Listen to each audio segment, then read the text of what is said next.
오늘은 한국 교회가 중요한 절기로 지키는 부활절입니다. 중요한 것은 우리가 부활절이라는 절기를 지키는 것에 있는 것이 아니라 그리스도의 부활을 어떻게 이해하고 믿는가 하는 것과 그리스도의 부활이 저와 여러분의 삶이 어떻게 연결되어 나타나고 있는가, 어떤 영향을 끼치고 있는가 하는 것이 더 중요합니다. 즉 부활은 신자가 죽은 이후에 예수께서 재림하셨을 때에 죽은 몸이 다시 살아난다는 막연한 기대가 아닙니다. 부활은 매일의 삶이 부활의 생명을 가지고 사는 것으로 나타나야 합니다. 예수님의 부활 사건은 사망 권세를 깨뜨리신 전 우주적인 사건입니다. 그로 인해서 기독교와 교회가 탄생한 날이기도 합니다. 그러기에 부활의 문제는 매우 중요합니다. 이제 본문을 살피면서 우리 생각해 보겠습니다. 1절 보니까 막달라 마리아와 야고보의 어머니 마리아와 또 살로메가 등장합니다. 마태복음 27장 55절 이하에 보면 이 여자들은 예수님의 죽으심과 장사 지냄을 목격한 여자들이었고 장세된 예수님의 무덤가에서 흐느끼며 울던 여인들이었습니다. 예수님께서는 유대인이셨어요. 그런데 유대인이라면 누구나 받을 수 있는 최소한의 대우, 즉 향품을 몸에 바르고 장사되는 이 대접마저 받지 못하고 무덤에 묻혀진 사실을 여인들은 못내 아쉬워하였습니다. 그래서 급히 돌아와서 향품과 향유를 준비하여 제 사흘째 되던 날 예수님의 무덤을 다시 찾아가기로 한 것입니다. 그래서 보면 2절에 보니까 안식 후 첫날 매우 일찍이 해 돋을 때에 그 무덤으로 갔던 거예요. 근데 문제는 뭐냐면 무덤 입구를 막고 있는 돌이었어요. 그래서 3절에 보니까 그녀들은 무덤으로 가면서 서로 말하되 누가 우리를 위하여 무덤 문에서 돌을 굴려주리요? 라고 말합니다. 그녀들은 무덤을 단단하게 임봉하는 것을 보았습니다. 무덤 문을 막고 있는 돌은 여인들로서는 도무지 움직일 수 없는 너무나 큰 돌이었어요. 4절 하반절에 보면 그 돌이 힘이 크더라 라고 기록하고 있습니다. 당시 유대 지도자들이 불의한 권력과 결탁을 하여서 예수님을 체포하고 그를 십자가에 못 박았습니다. 사망을 확인한 이후에 당시의 장례법에 따라서 돌무덤에 놓고 임봉하였습니다. 그것도 모자라서 약 1톤에 달하는 큰 돌로 무덤을 막고 파수병까지 세웠습니다. 이 돌은 장정 약 15명 이상이 있어야 옮길 수 있는 큰 돌이었어요. 더구나 이 무덤문을 지키는 로마 군인들이 철저하게 지키고 있었어요. 로마 황제의 허락이 없이는 아무도 이 돌문을 굴려줄 수가 없었어요. 여러분, 여인들은 예수님 가까이에서 예수님을 섬기던 여인들이었어요. 당연히 예수님께서 나는 죽은 뒤에 부활할 거라고 하는 그 말씀을 직접 들었던 여인들이었습니다. 그러나 그녀들은 예수님의 말씀을 믿지 않았습니다. 왜 그렇습니까? 세상 사람들처럼 죽으면 모든 것이 끝이다. 그런 어떤 상식에 너무나 충실했기 때문에 그래요. 그러니 그녀들의 걱정거리가 무엇이겠습니까? 누가 이 엄청난 무덤의 돌문을 옮겨줄 것인가 하는 거였어요. 그런데 이 여인들이 무덤에 가까이 왔을 즈음에 어떤 일이 일어나 있습니까? 본문 4절에 보니까 눈을 들어본 즉 벌써 돌이 굴려져 있었다라고 기록하고 있습니다. 그렇습니다. 그녀들이 도착했을 때 무덤을 막았던 큰 돌이 굴려져 있었어요. 그리고 5절에 보니까 무덤에 들어가서 흰 옷을 입은 청년, 그러니까 천사가 우편에 앉은 것을 놀랐다. 6절에 보니까 그 청년, 천사는 이렇게 말합니다. 놀라지 말라. 너희가 십자가에 못 박힌 나사렛 예수를 찾는구나. 그가 살아나셨고 여기 계시지 아니하리라. 보라, 그를 두었던 곳이니라고 말했습니다. 그렇습니다. 그들이 찾는 예수님의 시신은 존재하지 않았어요. 이에 대해서 그 청년 천사는 예수님께서 부활하시기 때문이라고 설명을 해줍니다. 그리고 7절에 보니까 가서 그의 제자들과 베드로에게 이르기를 예수께서 너희보다 먼저 갈릴리로 가시나니 전에 너희에게 말씀하신 대로 너희가 거기서 배우리라 하는지라 이야기합니다. 이 말씀은 예수님께서 전하시던 말씀을 기억하게 합니다. 마태복음 14장 28절에 보면 그러나 내가 살아난 후에 너희보다 먼저 갈릴리로 갈 것이다 라고 말씀하셨는데 그 말씀 그대로 천사가 부활하신 예수님을 너희들이 갈릴리에서 배울 것이라고 말을 했던 거예요. 갈릴리는 우리가 잘 알고 있듯이 예수님께서 대부분 제자들을 부르신 곳이고 그들을 부르시면서 사람을 낳는 어부가 되게 하리라고 사명을 주셨던 곳입니다. 예수님께서 다시 그곳에서 제자들을 만날 것이다 말씀하셨습니다. 이에 대해서 여인들의 반응이 어떻습니까? 8절을 다 같이 한번 읽어봅니다. 같이 읽습니다. 시작. 여자들이 몹시 놀라 떨며 나와 무덤에서 도망하고 무서워하여 아무에게도 아무 말도 하지 못하더라. 그렇습니다. 여인들은 몹시 떨며 나와 무덤에서 도망하고 무서워하여 아무에게도 아무 말도 하지 못했다라고 말합니다. 여인들은 부활의 소식을 듣고 직접 어떤 예수님이 없는 것을 목격하였지만 도망을 쳤고 무덤에서 도망을 쳤고 그 소식을 아무에게도 전하지 못했습니다. 그리고 그 다음 본문에서 유심히 보아야 될 것은 부활에 대한 불신을 강조하고 있습니다. 10절 11절 한번 읽어보겠습니다. 시작. 마리아가 가서 예수와 함께하던 사람들이 슬퍼하며 울고 있는 중에 이 일을 알리며 그들은 예수께서 살아나셨다는 것과 마리아에게 보이셨다는 것을 듣고도 믿지 아니하리라. 다시 9절에 보면 예수께서 안식 후 첫날 이른 아침에 부활하신 후에 전에 7 귀신 들렸다가 고침을 받은 막달라 마리아에게 먼저 보이셨어요. 그리고 마리아는 슬퍼하며 울고 있는 제자들을 비롯해서 사람들에게 가서 예수님의 부활의 소식을 전했지만 그들은 믿지 않았습니다. 12절 13절을 보십시오. 그 후에 그들 중 2 사람이 걸어서 시골에 갈 때 예수님이 다른 모양으로 그들에게 나타나시니 2 사람이 가서 남은 제자들에게 알렸으되 역시 믿지 아니하였다라고 기록하고 있습니다. 역시 2 사람 부활하신 예수님을 전했지만 다른 제자들을 역시 믿지 않았다라고 말합니다. 여러분, 예수님의 부활은 그 당시 사람들에게 이처럼 믿기 힘든 일이었어요. 우리가 읽지 않았지만 14절에 보면 그 후에 11제자가 음식을 먹을 때 예수께서 그들에게 나타나사 그들의 믿음 없는 것과 마음이 완악한 것을 꾸짖으시니 이는 자기가 살아나는 것을 본 자들의 말을 믿지 아니함이로라 말씀하고 있습니다. 그렇습니다. 성경은 진실합니다.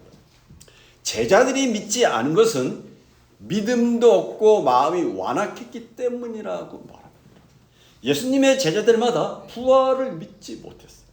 무덤에 있어야 할 예수님의 몸이 무덤에 있지 않고 자신들 눈앞에 나타나서 그 살아난 몸을 보이실 때 죽으면 끝이라고 하는 그 상식에 갇혀 있었던 제자들은 그분이 그리스도 예수님이라는 사실을 믿기지 않았던 거예요.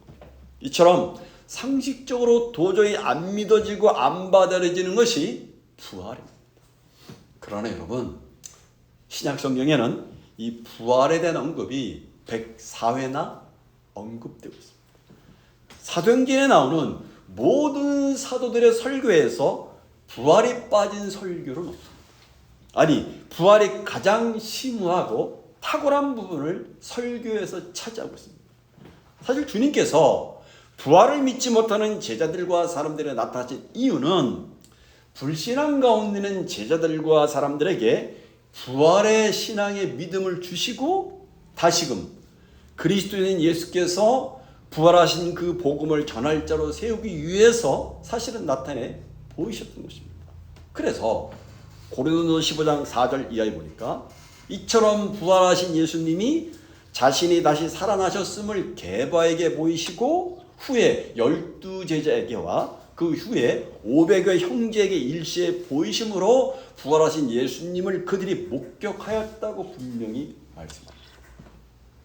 그래서 그처럼 부활을 믿지 못했던 무기력한 제자들이 후에 놀랍게 변화가 됩니다. 사람들에게 당당하게 예수 그리스도의 십자가 부활을 선포합니다. 그렇게 된 이유가 뭐냐면 첫째는 부활하신 예수 그리스도를 만났기 때문이고 둘째는 성령님께서 역사하셨기 때문입니다. 여러분이 다 아시는 것처럼 가룟 유다가 자살한 이후에 교회는 12번째 제자들을 다시 뽑았는데 그 기준 가운데 하나가 무엇입니까? 바로 사도행전 1장 21절 22절 보니까 예수님의 부활을 목격한 자여야 한다. 그것이 예수님의 제자의 조건이었습니다. 그리고 기독교 역사상 최초의 설교는 오순절날 베드로가 행한 설교였는데 그 핵심이 부활이었어요. 사도행전 2장 32절에 보면 이 예수를 하나님이 살리신지라 우리가 다 이 일의 증인이라고 베드로는 담대하게 설교합니다. 사도들이 한 일은 십자가와 부활의 복음을 전하는 일이었어요. 이처럼 부활에 빠진 복음이란 있을 수가 없습니다. 그래서 사도행전 4장 33절에 보니까 사도들이 큰 권능으로 주 예수의 부활을 증거하니라고 전하고 있습니다. 그러니까 사도들은 예수 그리스도의 부활을 전하는 것이 그들의 존재 이유였어요. 설교의 핵심이었습니다. 바울을 보십시오. 사도행전 26장에 보면 바울이 아레오바고에서 행한 설교의 핵심이 부활이었어요. 또 사도행전 17장 22절 이하에 보니까 아그리빠에서 자신을 변론할 때도 그가 강조한 것이 예수 그리스도의 부활이었습니다. 그러면 여러분 왜 아무도 환영하지 않고 아무도 믿으려고 하지 않는 부활을 왜 사도들은 이처럼 끈질기게 전하고 선포하려고 했던 것입니까? 왜 그들은 죽으면 모든 것이 끝이라고 하는 이 상식에 사로잡힌 그리고 그 상식이라는 편한 길을 두고 이 부활이라고 하는 이 비상식적인 길을 끝까지 고집하며 전파했던 것입니까? 너무나 간단합니다. 그 이유는 부활은 기독교 신앙의 근본이기 때문에 그렇습니다. 여러분 반대로 생각해 보세요. 만약에 부활이 없다면 예수님은 사기꾼입니다. 예수님은 거짓말쟁이입니다. 히브리서 11장에는 믿음의 조상들이 나옵니다. 만일 예수님의 부활이 없다면 하나님을 믿은 아벨은 정말 바보입니다. 에녹은 단지 신화적인 인물뿐입니다. 노아는 가장 어리석은 사람이에요. 왜냐하면 어처구니 없게도 방주를 만들기 위해서 120년의 세월을 허비했으니까 어리석은 사람입니다. 만일 하나님이 자기 아들을 무덤으로부터 다시 살릴 수 없으며 또한 죽은 자들이 다시 살아날 수 없다면 어떻게 되는 것입니까, 여러분? 우리 믿음의 조상들인 아브라함, 이삭, 야곱, 요셉, 모세, 다윗, 기드온, 삼손, 바락, 입다, 사무엘, 엘리야, 이사야, 다니엘, 에스겔, 예레미야 등등등 모두는 자신이 계획한 구원을 성취하실 수 없는 하나님을 헛되이 믿은 것뿐. 만일 죽은 자들이 다시 살아나지 못한다면 히브리서 11장 36절 이하에 나오는 믿음의 모든 사람들이 어떻게 됩니까? 거기에 보면 그들은 주님을 위해서 온갖 고난과 시험과 학대와 나무 통 속에 집어넣어 톱을 켜가지고 죽임을 당하고 순교를 당했는데 만약에 부활이 없다면 그들의 죽음은 헛된 죽음이에요. 그냥 개죽음이 되는 거예요. 그리고 신약의 모든 순교자들과 새로운 세대의 성도들은 헛된 믿음의 본보기에 지나지 않습니다. 그리고 사도 바울의 주장처럼 부활이 없다면 저와 여러분의 믿음은 헛것입니다. 그리고 그동안 제가 전해왔던 모든 설교는 거짓말이고 제가 사기를 친 것입니다. 그러나 여러분, 부활은 사실, 부활은 역사적이고 전 우주적인 사건입니다. 그래서 부활은 우리 기독교의 기초이자 근본일 수밖에 없는 거예요. 여러분 스스로에게 스스로 생각해, 여러분은 여러분이 그리스도인이라고 생각하십니까? 그렇다면 여러분, 이 부활이 믿어져야 돼요. 그리스도의 부활이 믿어져야 돼요. 만약에 그리스도의 부활이 믿어지지 않는다면 아직은 그리스도인이라고 말할 수가 없습니다. 로마서 10장 9절에 보면, 내가 만일 내 입으로 예수를 주로 시인하며 또 하나님께서 그를 죽은 자 가운데 살리신 것을 내 마음에 믿으면 구원을 얻을 것이다 라고 말씀하십니다. 이처럼 구원은 부활신앙의 근거를 두고 있습니다. 따라서 만일 자신이 부활을 믿고 있는지 아닌지 모르겠다라고 말하는 사람이 있다면 그는 아직 구원을 받지 못한 사람이라고 말할 수가 있습니다. 자, 그럼 이제 본론으로 들어가서, 자, 그러면 여러분, 과연 부활이라는 것이 뭐냐라는 것입니다. 부활이라는 것이 뭐냐? 부활은 십자가의 죽음과 항상 연관되어 있습니다. 왜요? 죽음이 없으면 다시 살아남, 부활이 없으니까 그렇습니다. 우리는 흔히 이 두 가지, 죽음과 부활을 분리해서 생각을 합니다. 그렇지만 여러분, 그렇게 생각해서는 안 돼요. 죽음과 생명은 단순히 두 개의 단어나 개념이 아닙니다. 이 단어들이 설명하는 것은 하나의 길이며 하나의 사건입니다. 그것은 우리 주 예수 그리스도 안에서 일어난 십자가와 부활의 사건입니다. 부활은 주님에게서 일어났습니다. 그러면 예수님이 왜 죽어야만 했습니까? 그리고 예수님이 왜 다시 살아나셔야만 했습니까? 간단합니다. 예수님 자신을 위해서가 아닙니다. 바로 저와 여러분을 위해서입니다. 비록 시간적으로는 2000년 전에 일어난 사건이지만은 그 당시에 일어난 부활은 이미 우리를 위해서 일어난 사건입니다. 요한복음 5장 24절에 보면, 내 말을 듣고 또 나 보내신 이를 믿는 자는 영생을 얻었고 심판에 이르지 아니하나니 사망에서 생명으로 옮겨졌다라고 말합니다. 그렇습니다. 예수님은 사망했으나 죽으셨으나 다시 살아나셨어요. 영원한 생명으로 살아나셨어요. 그리고 이 예수님을 믿는 자는 사망에서 생명으로 옮겨졌다라고 합니다. 문제는, 우리는 죽음과 부활의 문제를 접할 때마다 신체적인 차원, 생물학적인 차원에서 이것을 생각한다는 것입니다. 그리고 항상 죽음과 부활을 미래 들이닥칠 어떤 것으로 생각을 한다는 거예요. 만약에 그렇게 받아들인다면 우리는 죽음과 부활을 반밖에 모르는 거예요. 이것을 온전히 이해하려면 좀 더 구체적인 복음을 들어야 됩니다. 여러분, 사람들은 늙어서 수명이 다하면 오는 것이 죽음이라고 말합니다. 그렇죠? 죽음이 뭐냐라고 말할 때 늙어서 수명이 다하면 그것을 죽음이라고 말합니다. 그러나 성경은 전혀 다른 이야기를 합니다. 놀랍게도 성경은 죄의 삭슨, 사망, 죽음이라고 말합니다. 죄와 사망, 이 두 단어는 우리가 듣기 싫어하는 단어입니다. 그런데 성경은 이 두 단어가 우리의 운명을 결정하고 있다라고 선언을 합니다. 그렇다면 여러분, 물어보고 싶은 게 뭐냐면, 궁금한 게, 죄의 삭시라는 말이 무슨 말입니까? 죄의 삭시라는 말이 무슨 말입니까? 그것은 죄를 위해서 일하는 사람에게 죄가 지불하는 보수, 수수료, 임금을 말하는 거예요. 쉽게 말하면 이런 얘기입니다. 여러분이 회사에서 일하시면 여러분은 그 대가로 매달 월급을 받지 않습니까?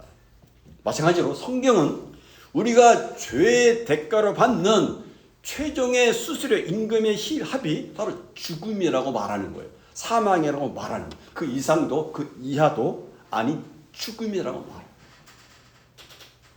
너무나 듣기 쉽고 너무나 부담되는 이야기 아닙니까? 그런데 우리는 보통 죄에 대한 생각을 어떻게 생각합니까? 우리는 죄라는 것을 보통 사람을 죽이고 도둑질하고 미워하고 나쁜 것을 행하는 것이라고 대부분 도덕과 윤리적인 차원에서 생각합니다. 그러나 죄라는 것은 우리가 겉으로 행하는 나쁜 일만을 뜻하는 것이 아닙니다. 죄란 다른 말로 하면 우리 안에 있는 악입니다. 우리 안에 있는 악, 이 악이 우리의 고용주예요. 우리의 사장님입니다. 우리의 오너예요. 우리는 이 고용주를 위해서 열심히 일을 하는 거예요. 그리고 그 악이라는 고용주는 그 대가로 죽음이라고 하는 최종 임금, 월급을 우리에게 지급을 하는 거예요.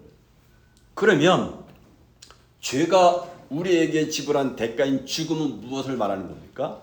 1차적으로 죽음은 생물학적으로 한 번 죽어야 한다는 의미하지만 여기서 말하는 죽음이란 그런 생물학적인 것의 의미를 넘어서는 죽음을 말합니다. 죽음이란 마치 무겁고 어두운 그림자처럼 우리의 일생을 뒤덮는 거대한 부정입니다. 우리의 모든 움직임을 따라다니는 거대한 부정이 죽음이에요. 죽음이 부정이라는 것은 이런 뜻입니다. 우리 인간의 생명 혹은 인간의 생명으로 여기는 것은 아무런 의미가 없다는 거예요. 왜냐하면 우리의 생명은 권리를 상실했고 그래서 더 이상 삶을 지속할 수 없기 때문에 그래요. 그래서 우리 인간의 생명은 버림받은 생명입니다. 하나님과 그리고 이웃에게 그리고 우리 자신에게 아무 가치가 없는 생명이라는 말입니다. 죽음이란 바로 그런 부정을 선언하는 거예요. 너는 아무것도 아니다. 너는 단지 살아서도 먼지 같은 죽음을 살 뿐이고 신체가 죽어지면 먼지와 재로 변해서 흔적도 없이 사라진 부정의 존재다라고 말하는 거예요. 이것이 바로 죄가 우리에게 주는 죽음이라는 월급입니다. 죄의 대가가 바로 그거예요. 그러니까 신체가 죽는 것만이 아니라 이 땅에 살아 있으면서도 사실은 죽으면 삶을 살아가는 것을 말하는 거예요. 살아있지만 실상은 죽은 거예요. 다른 말로 하면 헛된 것을 쫓아서 살아가는 거예요. 그렇다면 여러분, 예수님이 죽은 자로서 무덤에 누워 계셨던 이유가 무엇입니까? 그분이 고난을 당하고 십자가에 달려 죽으시고 무덤에 묻히신 이유가 무엇입니까? 그것은 주님께서 우리의 역사를 당신의 역사로 만들려고 했기 때문에 그렇습니다. 그래서 마치 그분이 죄를 지으신 것처럼 우리의 죄를 친히 담당하셨어요. 앞에서 언급한 것처럼 죄가 지불하는 대가가 사망, 죽음인데 바로 그 대가를 우리를 대신해서 그분이 받으신 거예요. 이것은 하나님이 원하신 것이고 주님이 원하신 일이시고 그분이 행하신 것입니다. 그래서 부활의 역사는 예수님이 죽은 자로서 무덤에 누워 계시는 것으로 사건으로부터 시작을 합니다. 본래 우리 모두는 거기에 누워 있었던 사람들입니다. 그런데 주님이 거기에 누우심으로 우리 대신 죄의 대가인 죽음을 받으신 거예요. 죄인이 아닌 죄의 대가를 치를 이유가 없었던 주님에게 우리가 감수해야 될 사형 판결이 내려졌고 주님이 그것을 감내하셨던 것입니다. 사도행전 5장 30절 31절에 보면 베드로는 대제사장이 이렇게 말합니다. 너희가 나무에 달아 죽인 예수를 우리 조상의 하나님이 살리시고 이스라엘로 회개케 하사 죄사함을 얻게 하시려고 그를 오른손으로 높이사 임금과 구주를 삼으셨느니라 이야기를 합니다.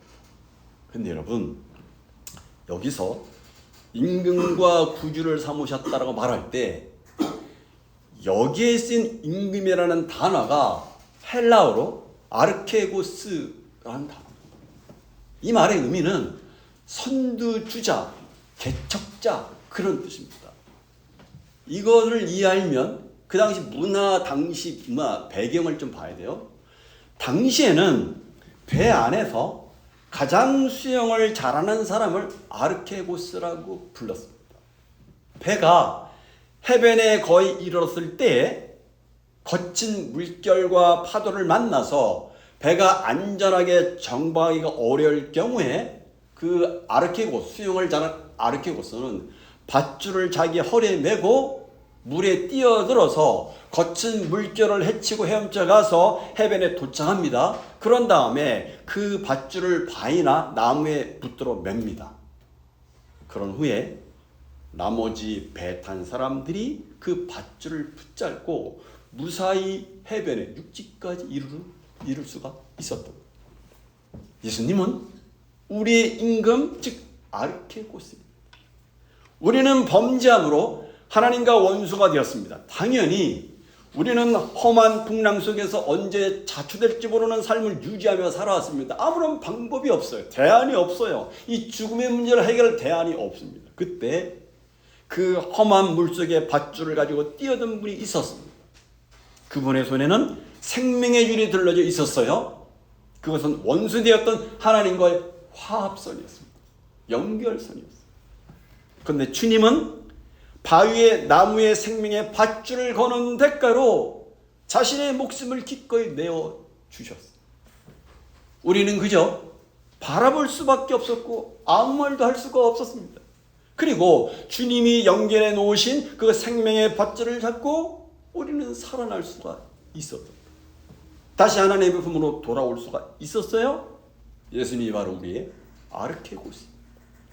사도 바울은 에베소 2장 16절에 이렇게 말합니다. 십자가로 이 둘을 한 몸으로 하나님과 화목하게 하심이라. 원수된 것은 십자가로 소멸하시고 라고 말씀합니다. 이제 우리는 죄의 대가를 더 이상 치르지 않아도 됩니다. 우리 앞에는 영원한 생명이 있을 뿐입니다. 영원한 생명이란 다른 말로 하면은 하나님이 긍정하시는 생명을 말합니다. 이전까지는 죄가 주관하는 삶이 부정이었다면 하나님이 이제는 하나님이 긍정하시는 생명을 말해요. 영원한 생명이란 죽어서 얻은 죽음 이후의 삶만이 아니라 이 땅에서 하나님과 함께 하나님의 밝은 빛 아래서 하나님과 사랑의 교제를 나누면서 살아가는 삶을 말합니다. 그것이 바로 영생의 삶입니다. 영생이란 죽어서 영원히 죽지 않는다고 하는 미래적인 의미도 있지만 영생의 현재적인 의미는 죄의 종로로 타면서 죄를 먹고 마셨던 사람들이 이제는 하나님의 생명을 먹고 사는 삶으로 옮겨진 것을 말합니다. 그렇게 사는 삶을 영생의 삶이라고 말합니다. 사랑하는 성도 여러분, 오늘 여러분들은 예수님의 부활을 믿으십니까? 그러면 여러분은 이미 생명을 얻은 사람입니다. 그렇다면 이제 더 이상 죄의 종로로 타며 부정의 삶을 살지 마시기 바랍니다. 더 이상 무의미의 삶을 살지 마시기 바랍니다. 더 이상 가치 없는 세상 것들에 시간과 물질과 재능을 허비하지 마시기 바랍니다. 여러분은 하나님이 자기 아들과 받고 얻은 생명들입니다. 너무나 존귀한 분입니다. 너무나 고귀한 분입니다. 그러기에 이제는 죄가 주관하는 부정의 삶이 아니라 하나님의 생명을 먹고 사는 긍정의 삶을 살아야 되는 사람입니다. 여기서 말하는 긍정의 삶이라는 것이 무슨 세상에서 말하는 적극적인 사고방식을 말하는 것이 아니라 죽음의 이 세계 한복판에서 하나님과 사랑의 교제를 나누며 생명을 가진 자로 살아가는 것을 말합니다. 그것이 긍정의 삶이고 우리가 누려야 될 현재적인 영생의 삶인 것입니다. 부활주일 아침에 우리를 위해서 죽음의 물결을 헤치고 헤엄쳐 가셔서 생명의 밧줄을 연결시켜 주신 우리의 임금 되신 우리의 아르케고스가 되신 주님께서 이렇게 말씀하십니다. 이제 너희 차례다. 이제 너희가 이 시대에 아르케고스가 되어야 된다 말씀하십니다. 그렇습니다. 여러분, 부활절을 맞이하는 이 아침에 이제는 우리가 죽음을 각오할 차례입니다. 우리 주변에는 생명의 주님을 모른 채 세상을 쫓아 헤매며 방황하는 사람들이 너무나 많습니다. 그들 목에 생명의 밧줄을 올가매고 끌고 나와야 됩니다. 물론 여러분, 이 풍랑이 쉽지는 않겠지만 이 생명의 줄을 그들에게 전해 주어서 생명의 아르코가 되신 주님과 연결시켜 주옵니다. 그래서 그들이 주님 품에, 주님의 십자가의 공로로 다시 하나님의 품에 안기도록 해야 됩니다. 부활주일 아침에 아직도 생명이신 주님을 모르는 가족들, 친척들, 우리 주변 사람들을 조용히 떠올리시기 바랍니다. 그리고 이제 너희 차례다. 이제 너희가 이 시대에 아르케고스가 되라고 말씀하시는 주님의 음성을 우리 마음에 깊이 새기시길 바랍니다. 부활의 복음을 전하는 이 시대의 아르케고스들로 쓰임받는 저와 여러분이 되시길 바랍니다. 기도하겠습니다.